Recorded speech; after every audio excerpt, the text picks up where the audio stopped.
Good morning, everyone. Welcome back to Tech Bites with Poonam. We are shooting another episode today, and I have a very prestigious guest with me in the studio. He was elected to serve as a mayor of the city council in May 2023. Prior to being elected, he served as the chairman of the City of Richardson Charter Review Commission in 2014 to 2015, and was the chairman of the city's Park and Recreation Commission for 4 years after serving as a vice chairman for 2 years. As the official head of the government, he's the presiding officer, votes on all matters coming before the council, and represents the city during all ceremonial occasions. He has lived and worked in Richardson for more than 50 years, attending the Richardson Independent School District from kindergarten to 12th grade. In 2016, he retired from the RISD after 40 years of employment as a teacher, coach, and 17 years as the district's athletic director. His awards are way too many, but I'm going to name a few. RISD Health Teacher of the Year, Meadows Foundation Award, State Award of Merit, Dallas Cowboys High School Coach of the Week, National Football Foundation Club of Dallas Athletic Director of the Year. He is a graduate of Southern Arkansas University and an alumni of Leadership Richardson Class 24. He and his wife, Tammy, they have 2 children and 6 grandchildren. Ladies and gentlemen, please welcome Mayor Robert Bob Dubé. Thank you very much. Good morning. Good morning, Bob. Thank you for coming on the show. I am honored to be here. It is my honor and pleasure. This is you. A special day for us. Thank you. Thank you so much. So, what brought you to the Richardson city? Well, I came to Richardson back in 1961. My parents, we lived in Dallas. Both my parents were born in Dallas. Okay. All my siblings and I were born in Dallas. And in 1961, we moved just 5 miles north into Richardson out of Dallas. And back then, Richardson was a farm community. Right. It was open fields. And TI was the big company. Right. College radio had moved in. All those things were happening. It was the race to space time. And if you knew anything about science and technology and the things that were changing in the world, you wanted to be in Richardson, Texas. Right. And my parents valued education greatly, and that was real important. So we moved when I was between first grade and second grade to Richardson, Nice. the actual city. So I'm a CPA. I have my own small firm. So most of the time when the clients ask me to form a new entity, right? So they'll be like, tell us what is the difference between, forming an entity in state of Texas versus in Delaware or Nevada and anything. So what do you think? Why should others start a business in Richardson? Are there any tax incentives, or do you see it flourishes more than the neighboring cities? I think that it's real important that businesses know they're going to get more of that personal touch when they come to Richardson. Definitely. And I think it's real important that people understand that they can pick up the phone and call the city manager's office, and he will return that call, or they may get to him right away. If they call me or send me an email as a representative of the city council and representing all of the citizens in Richardson, I will return your call, or I will email you back. So communication Is the key. And we do a lot of things for businesses to try to help them offset expenses. For example, if you're a company and you're wanting to bring in tenants, we might be able to help you as the owner of that retail or that space by incentivizing things that are going to help the end user down the road.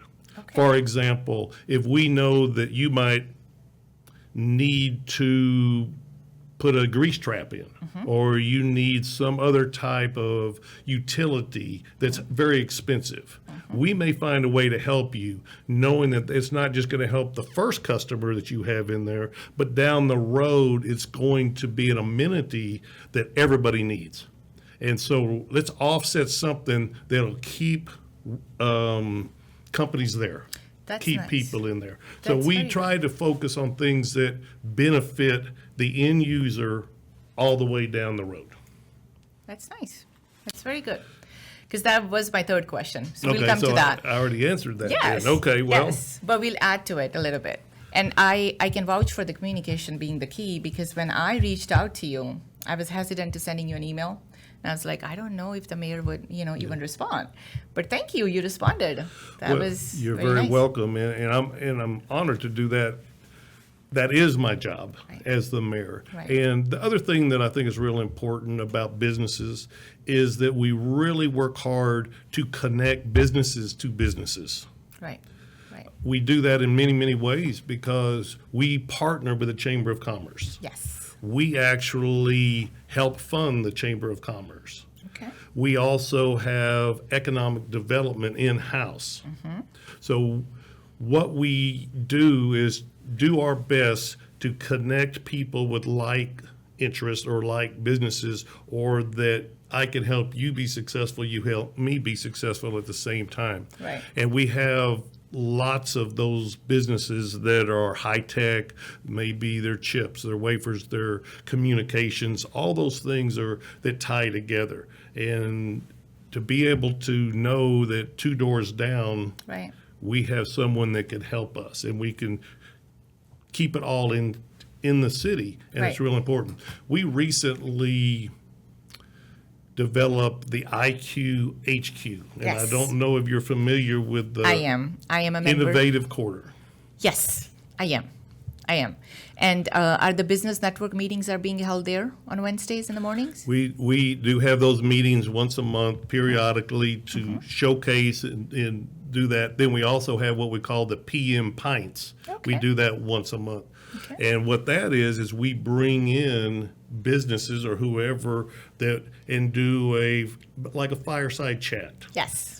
Yes. And that's really good. And we open it up. It's after hours, 5 o'clock, and there's snacks, Right. appetizers, Right. wine, beer for people, and then we have like a 30-minute chit chat to find out what are the latest and greatest things that are happening within particular entities of business. The other thing that we have, talking about the IQ, we have a company that we've brought in that's now housed in the IQ called Startup Runway. Okay. That building is owned by the city, Okay. Okay. and UT Dallas has taken over part of it, and we're partnering with them. So it's research, it's 6 different humanities are basically in there, and how all those humanities could blend together to try to create innovation. Right. Now, what we did is we sent our economic development, Chris Shacklet, he's our director of that. They went to India, interviewed 400 companies. Nice. And in that end result, what we plan to do is for basically 6 to 9 months, have 8 to 10 companies housed in our IQ. Wow. Now, these are companies that have already been established, 20, 25 employees, but they Right. have no roots in the Right. United States. And what they're established, but now they now have roots here.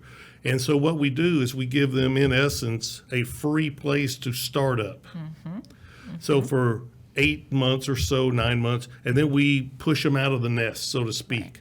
And the ultimate goal is for them to take up shop in Richardson, Nice. knowing that they've already built the relationships. Relationship and the next- Earlier, I said business to business. Right. All the people that can help them. You scratch Right. my back, I scratch That's your back, yours. and we build together and grow together. That's so we great. move 8 of them out, we bring 8 more in, 8 or more 10 in. more in. And so now we've got 8 economic development producing companies that are viable and that are helping our tax base. We're helping them. It's a win-win. And so if we could turn over every 8 to 9 months or so, 8 to 10 new companies, then we're going. We just recently, within the last, let's just say in 2024, under this council that we have currently, we have brought in 18 new companies as of a month ago.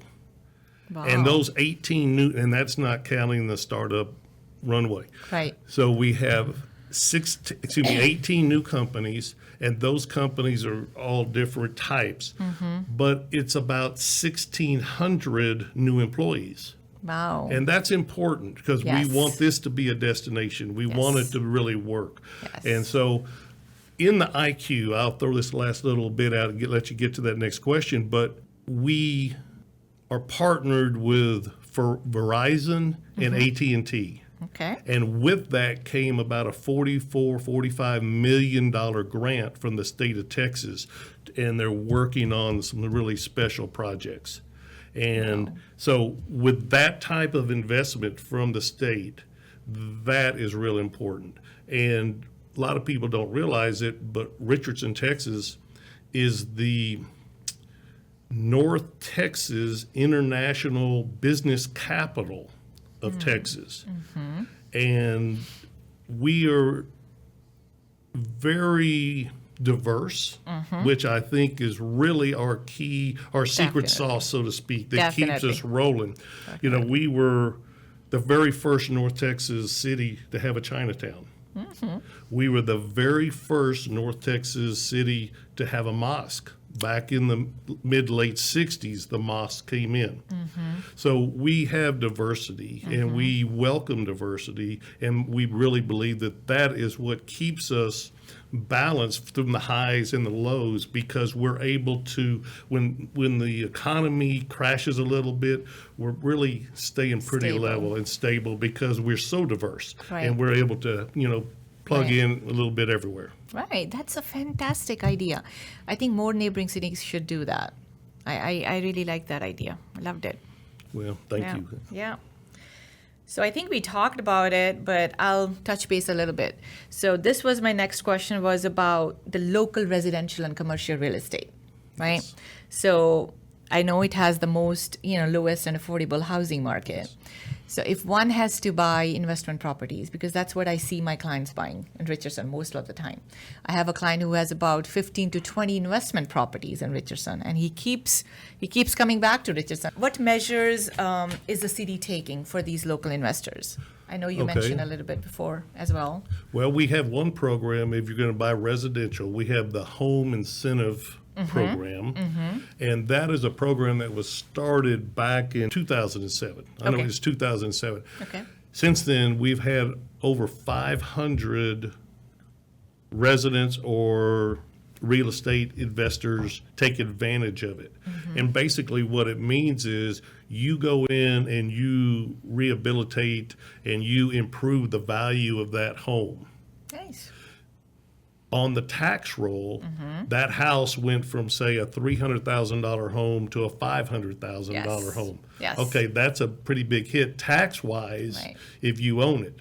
But we will give you a 20% incentive off that to lower your tax initial payment. So Correct. we'll write that check back to you Nice. once the work is done. Okay. So financially, if you're flipping houses and doing those type things, that's more money in your pocket Right. as the realtor. Right. But you make sure you understand, you take pictures before Right. and And then assess it, after. and you have to say what it is, and you have to, get your permits. Definitely. And then so there's proof as to what improvements that were made. Right. So that's a really big deal. And I will say this, your home is basically maybe the largest investment you make for the average person. Correct.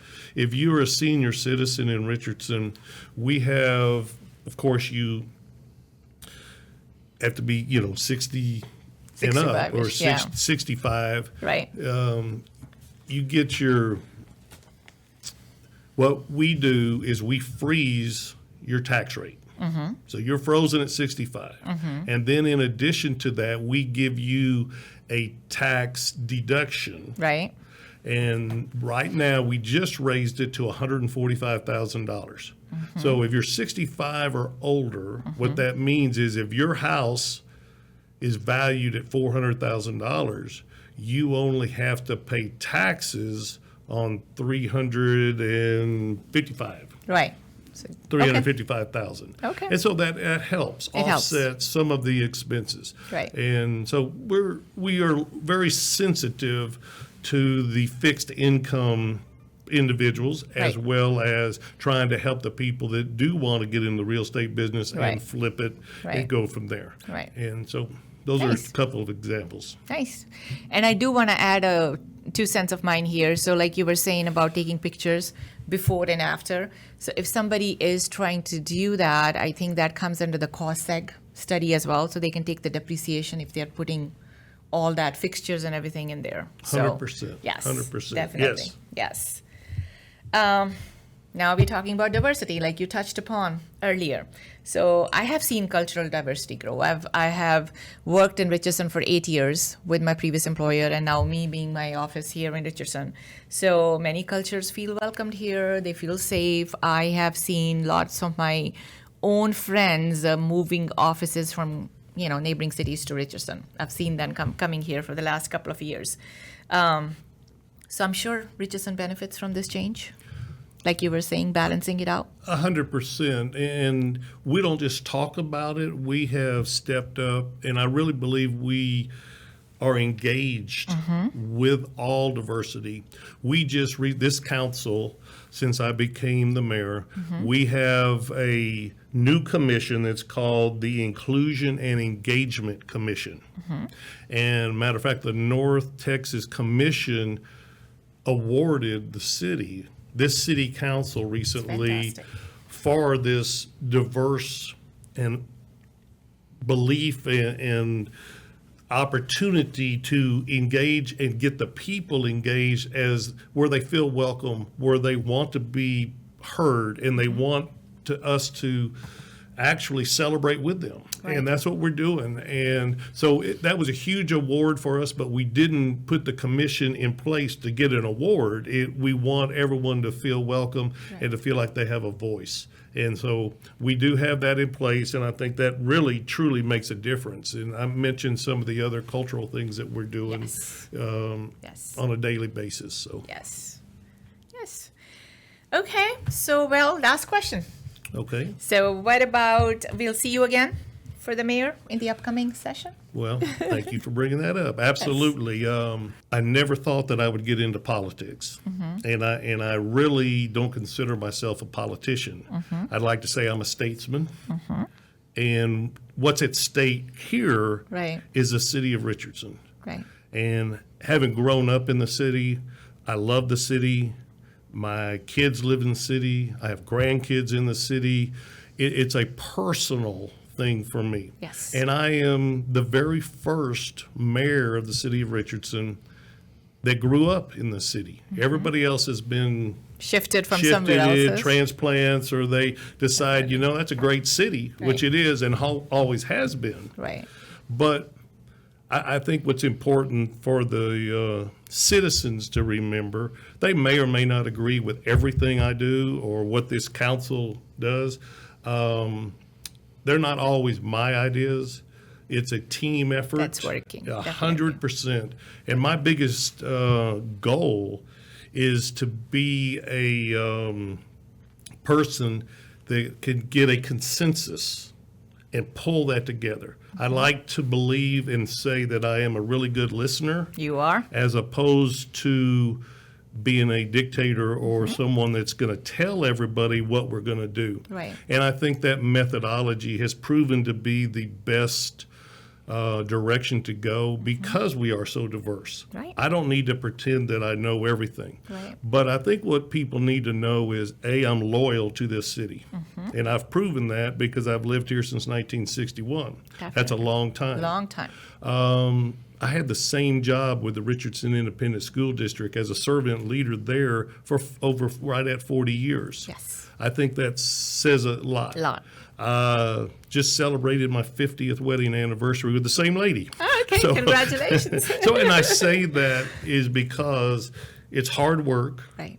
It's dedication, Right. but most of all, it's a commitment that I have to the city and to every citizen. And when I say that I'm going to run, I'm 100% in. Definitely. Not everybody can say when they run that they're 100% in, because they may have ulterior motives to maybe this is a stepping stone to become something bigger and better down the road. Right. Like I said, I'm not looking to be a politician. I'm not going anywhere. This is my last stop, and I will run this time, and I will run again until they won't let me run anymore, until I get termed out. And so I want what's best for the citizens, Definitely. and I want what's best for the city of Richardson. And so as a team concept, I think it's real important that we have a succession plan for the city. Right. So how do you get a succession plan? Well, there's 6 other council members. My vote's only one as the mayor. Right. There's 6 other votes every time we vote on something. But most important is 6 other people, if and when they're reelected, or if they have a desire to continue, they will have the basis and understanding of what our city really needs. And hopefully someone on the council will run for mayor when I can't. Right. And I think that is real important. Correct. You can't, I was on the council for 6 years. I thought before, just as a council member. Right. Right. I thought I knew what it was like to be the mayor. You don't know until you walk a mile in those shoes. And I feel like I'm just now going. Anybody that's never been the mayor before, wouldn't even. We will, in my opinion, we will lose ground on where we're going, because you got to play catch up to learn what the job is. And you were already in the city council and still had to do the catch up. And I still had growing to do. And there's growing pains with it. So I can honestly say that I work really hard to make sure that we do it right. And I work really hard to be everybody's mayor. And I do listen.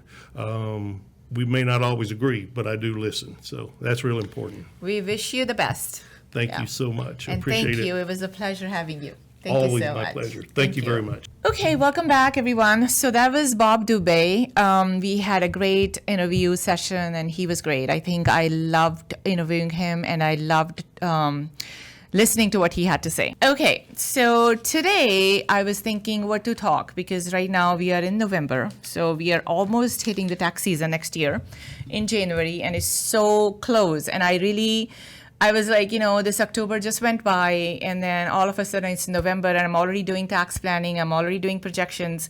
So I think it was a great idea to maybe go over the 2024 tax law changes, what you guys will be looking at. So I think I'll touch base on that. So looking at my presentation, the first one, this is my new logo, Mi Sandu CPAs. And then let's hit it off with the 2024 tax changes that you need to know. The next slide. Okay, here we go.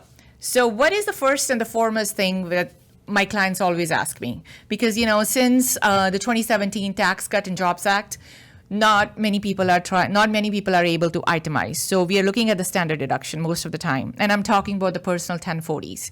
So everybody's like, is the standard deductions going to go up? Am I going to get more deductions this year? So the answer to that is yes, it's going to go up. So for married filing jointly, it's going to go up about $1,500. It used to be $27,700. Now it's going to be $29,200. So that's about $1,500 more of the tax deduction that you would get.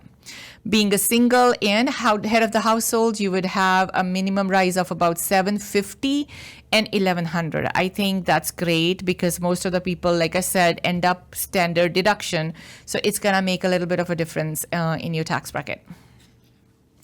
Next slide, tax bracket changes in 2024. Now, I do want to point it out, a major change here. Even though you would feel that there's not enough of a difference between the 23 and the 24, but you would see that if you hit in between, if you look at between 12% to 22% back on the third and the second column, you would see that income greater than $47,150 is going to be 22%. But in 23, it was 46,000. So by coming down from 46 or going up from 46 to 47,150, you're going into the 22% tax bracket. So earlier in 23, if you're 46,000, you were in the 22 tax bracket. So this year in 24, if you are 46,000, you're going to be in a 12% tax bracket. I think it's a huge difference, especially for, single taxpayers. So I think that's great. Let me go to the next slide. Retirement plan contribution changes. The people who are on W-2s, obviously, they want to maximize their 401k. And all my clients would ask me, I want to go ahead and maximize the 401k or the 403b with the teachers. I say, yes, go ahead. They do that. That's basically trying to save money on the W-2 because it's like, you can't take any tax deductions other than just paying ahead or maybe having a huge federal withholding. So yes, now you can do $23,500 as a maximizing 401k and a 403b instead of $23,000 in 2023. If you're 50 or older, you can add an extra $7,500, making your total to $30,500 from $23,500. So, and then for IRAs, the contribution limits are $7,000 for people under 50. It used to be $6,500 in 23. And for those over 50, it's $8,000. So it has increased about $500 here as well. Let's go on to the next slide. Tax credits and deductions. Now, people who want to choose to itemize, I'm sure it's not a choice. It is if you qualify to itemize. Instead of taking the higher standard deduction, you might benefit from some of the new tax credits and deductions. So what are those? For example, the maximum tax credit for adoption expenses, it has increased to $16,810 from $15,950. So that is also the adoption credit for people who would qualify for that. Next slide. Now let's talk about few things that we hardly see, but they are there. So capital gains tax. In 2024, if you make $47,025 or less, you won't pay any tax on the profits from selling investments. I think in 23 it was about $46,000. So that's a major relief on the capital gains tax if you have that lower tax bracket or a lower income. So that's, like I said, that's up from $44,625 last year. But if you earn between the $47,000 to $518, you'll pay 15% on those profits. But if it's obviously more than 518, it goes up to 20%. Most of the time, the long-term capital gain tax is about 15%. The short-term is, I think, about 18 to 20% most of the time. Now let's talk about the kiddie tax changes. You know how sometimes you have a kid and they have written a book, or there is some investments that you did on them that you need to get taxed on. So for kids under 19 who earn money, their first $1,300 they make from any investments like dividends or interest income or capital gains and taxes, they won't be taxed at all. The next $1,300 will be taxed at the lower rate. But if they earn more than $2,600, the extra amount will be taxed at their parents' tax rate, and that's a form 8165 that goes into the parents' tax return, and that's where they show the income from the kid and they do the kiddie tax. Gift tax increase every year. My clients ask me, how much can I gift? It keeps changing, starting from $17,000 was in 2022, and then $17,000 was in 23, $16,000 was in 22. So in 24, you can do $18,000 per person, and you don't have to file the gift tax return. You don't have to declare it anywhere. The person who is receiving the gift does not have to declare anywhere. And remember, I always say the gift tax return is filed by the giver who is giving the gift, not the person who is receiving it, but the person who is given it. And then you have a maximum lifetime exclusion of about $12 million that you don't have to pay tax on it, but you have to declare and you have to file a gift tax return if you give more than $18,000 to one immediate member. And by doing that, it's a Form 709 that you file. And the reason for filing it is just that so the IRS can record that this is how much you have gifted. And from your 12 million surplus, this is how much you have lost. And you still have so much more to go. So that's the gift tax increase. Now, this is my information, Poonam Sandhu CPA. We have a new website, www.mesandhucpas.com. And that's my new email address, psandhu@mesandhucpas.com. And you can visit my website. And if you have any questions, please feel free to, call us at 972-840-2000, and you'll see we'll have options. If you want to reach to me or one of my staff members, you're free and welcome to do that. If you want to make any appointments with us, we are here to help you. So thank you so much. And here is to signing off from yet another episode of Tech Bites with Poonam. Thank you.